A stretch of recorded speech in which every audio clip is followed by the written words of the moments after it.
Det er meget typisk for børn i især 8-10 måneders alderen, at de begynder at sove meget uroligt om natten. De udvikler sig rigtig meget i den alder. Der sker rigtig meget med dem, både motorisk og mentalt. Kan du nå helt derop?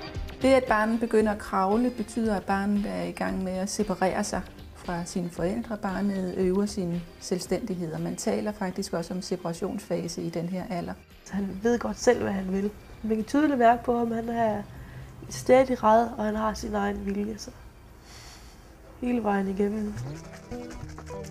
Så, Oscar, skal du i seng? Godnat, Oscar. Kan du sove godt? Altså som regel, så kan han godt finde på at stikke i skrål.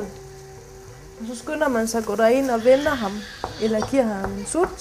Så falder han til ro igen.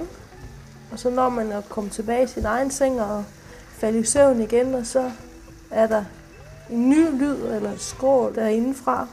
Og så må man derind igen, og sådan fortsætter det. Sådan cirka en gang i timen. Børn har brug for det, der hedder søvnassociationer. Det er det, vi forbinder med at skulle sove. Og det er naturligt, at når Oscar han vågner om natten, så søger han det, som han naturligt mangler, fra måden han er faldet i søvn på. Det handler altså et eller andet sted om, at barnet ligesom skal lære at falde i søvn for sig selv.